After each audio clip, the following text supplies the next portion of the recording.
class, welcome to Phonics. We're going to start today with our sight word cards. So let's go ahead and say each card together and we'll go through the stack as fast as we can. Ready? Certain, climb, floor, I can't get these apart, fruit, move, often, push, shoe, sign. Oh, these ones that I've made are sticking.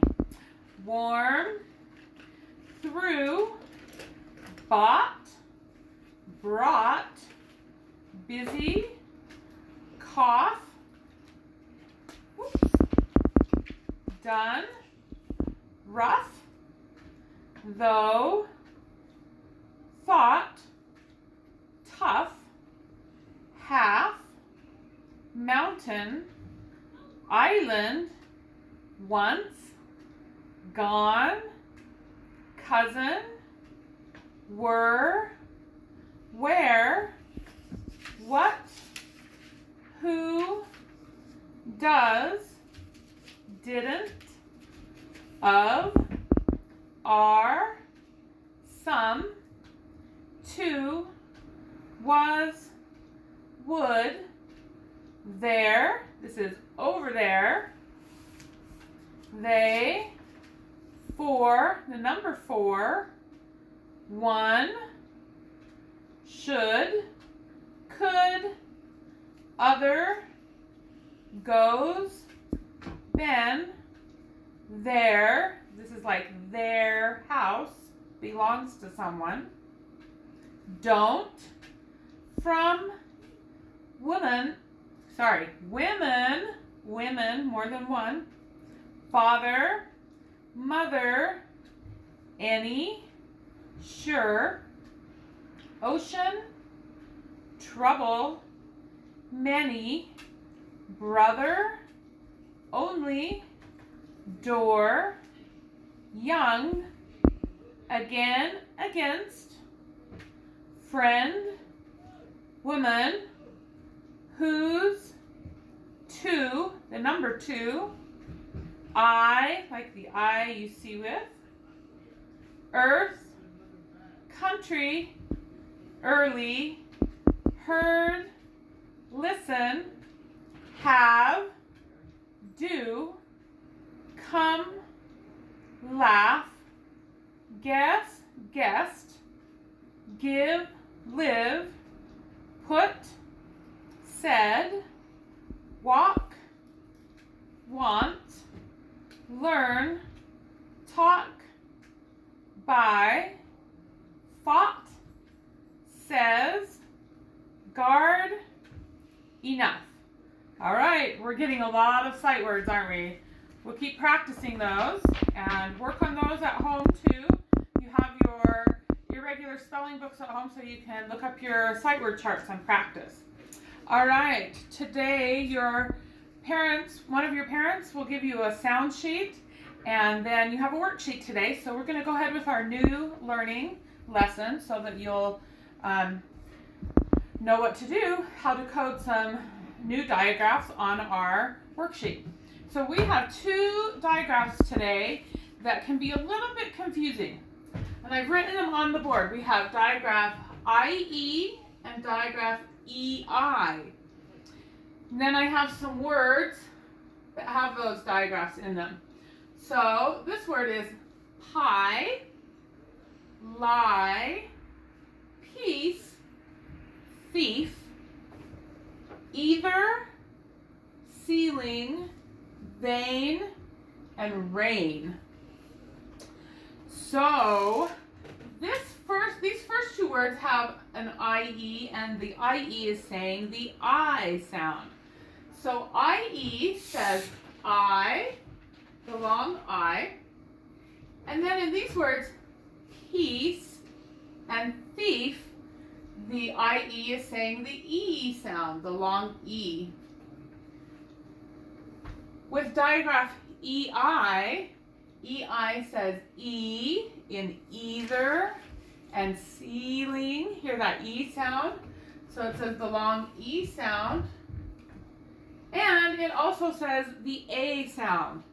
Vein, the E and I are saying A. Vein and rain. This is the rain, not like the rain outside, the weather. It's like a king that reigns over a country. He is in charge of and watches over a country. So, digraph IE says the long I sound and the long E sound. Digraph EI says the long E sound or the long A sound.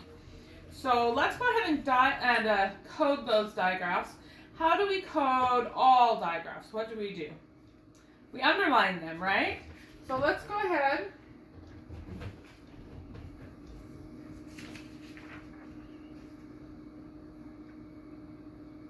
and underline our IE digraph and underline our EI digraph.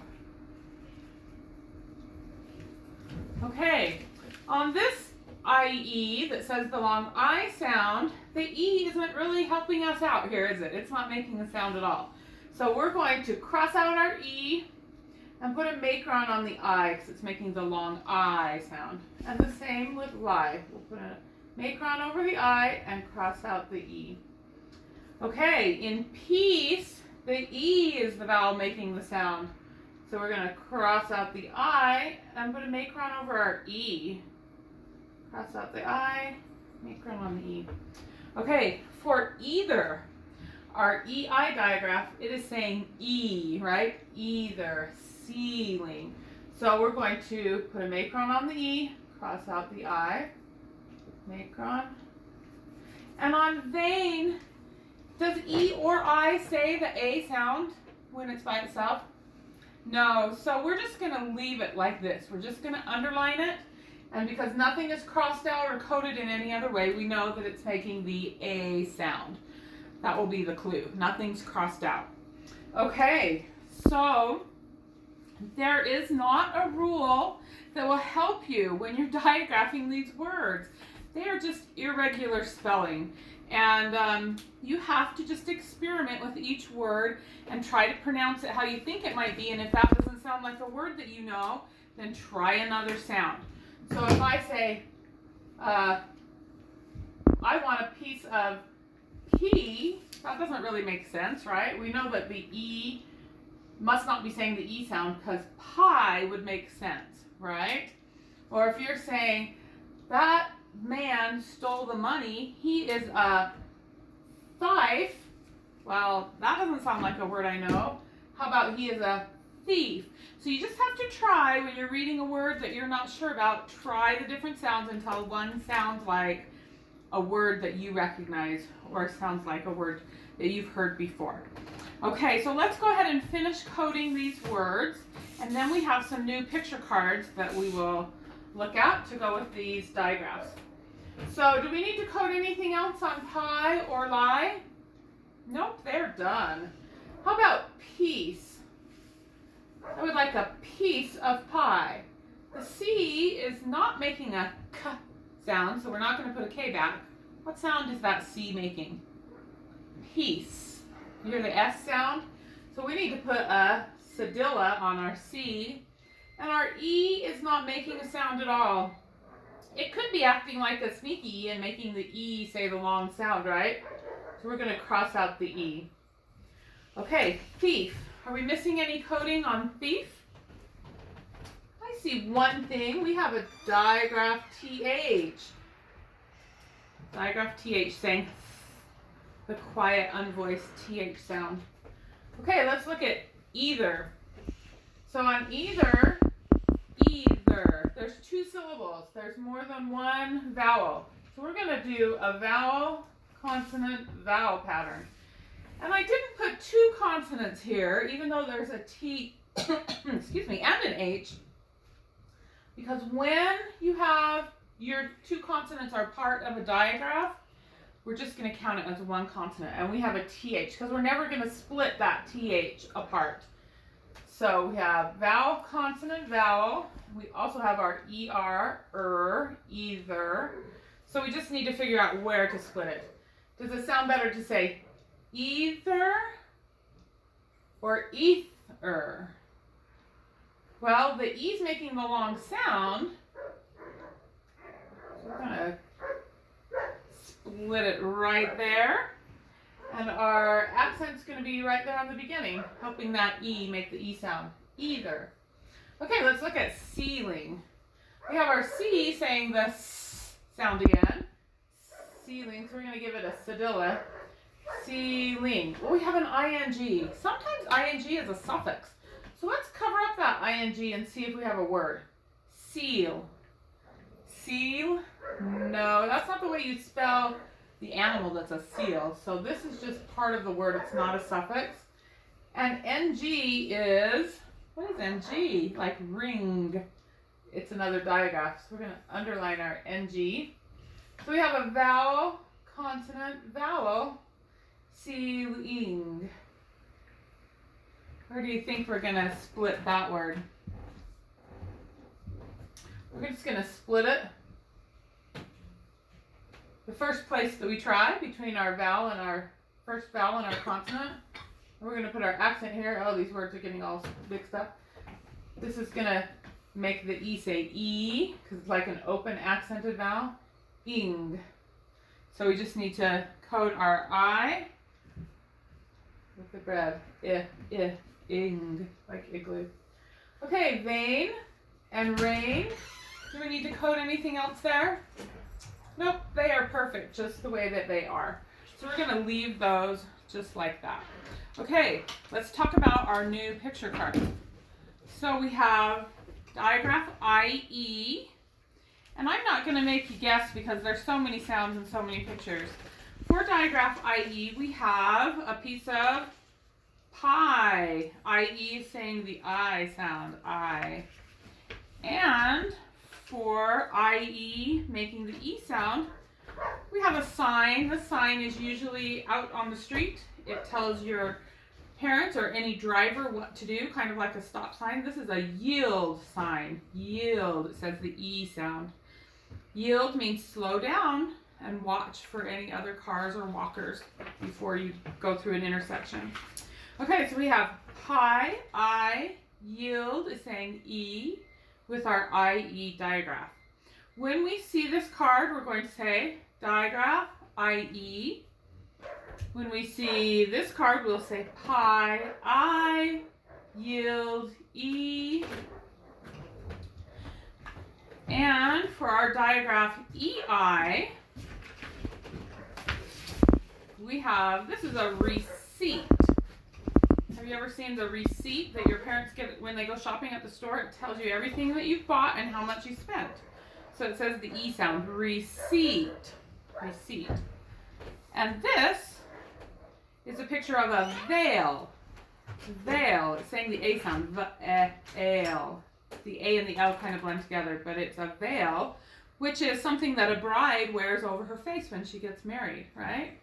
So when we see this card, we'll say digraph EI, and then we'll say veil, A, receipt, E. Okay, we'll add these to our decks of cards and we'll keep practicing those. So on your worksheet today, you're going to see quite a few words with IE and EI, and you're going to try to figure out which sound those digraphs are making. All right, I think you can do it. Also, you can look in your irregular spelling book and see if you can find some of those words. So on page 3, right at the beginning, we have letter combinations that say A, and you'll see there's EI right here with some words. And then when we turn the page, we have letter combinations that say E. So we have EI down here, and then IE here.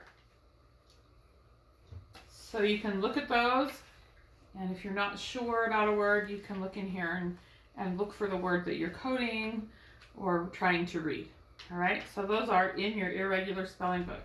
Remember, you can always use these whenever you want to look up words to make sure that you've got them spelled correctly. Okay, before we finish our video, we have one other task that we're going to do today. I sent home with your packet of work a piece of paper that looks like this. And this is to go along with our story or our nursery rhyme, The House That Jack Built. So this is the house, and these are some windows. There's 8 of them, and these are pictures. And you're going to cut out these pictures and glue them in the windows in the order that they happened in the story. So this is our order sequence, the order that they happened in. So first, you would put, and in this, I'll help you with this first one because in our story it says malt. This is the malt in the house, and the mouse or the rat eats the malt. Malt is like a grain. It has a flavor. People use it a lot of times in like milkshakes. It gives it a malty flavor, or they make beer with it and other things. But in this worksheet, I couldn't find one with malt. They have cheese. So you're going to put the cheese in the spot where the malt goes. So we're going to go through our nursery rhyme and sequence it together. And then you're going to cut out the little squares and put them in order as to how they happen in the story. So I'm going to turn over my whiteboard. Okay, and I'm going to read through the story, and I'm going to put some pictures up here as we go through it. So this is the nursery rhyme by Mother Goose, The House That Jack Built. This is the house that Jack built. This is the malt that lay in the house that Jack built. But we're going to use cheese, right? This is the rat that ate the malt that lay in the house that Jack built. You see my rat? This is the cat that ate the rat, or that killed the rat, sorry, that ate the malt that lay in the house that Jack built. This is the dog that worried the cat that killed the rat that ate the malt that lay in the house that Jack built. My steak is cold. This is the cow with the crumpled horn that tossed the dog that worried the cat that killed the rat that ate the malt that lay in the house that Jack built. Sorry, we've got some noise in the back. So there's our cow. This is the maiden all forlorn that milked the cow with the crumpled horn, that tossed the dog, that worried the cat, that ate the rat, that ate the malt that lay in the house that Jack built. And this is the man all tattered and torn that kissed the maiden all forlorn, that milked the cow with the crumpled horn, that tossed the dog, that worried the cat, that killed the rat, that ate the malt, that lived in the house that Jack built. And in this worksheet that I found, it also had a rooster, but our story didn't have a rooster, did it? So you can choose to put the rooster at the end, or I guess he could go at the beginning. He could introduce the story, or he could end the story. So this is the rooster that ended the story. Cock-a-doodle-doo, that's the end. Oh, my 8 is upside down too. All right, so you're going to read through the story again and cut out the pictures and put them in order that they came into the story for the house that Jack built. All right, this will probably, well, we'll have one more activity to go along with this story, and we'll be doing a new story next week. So we'll see you tomorrow. Bye. I'm going to get Jay to jump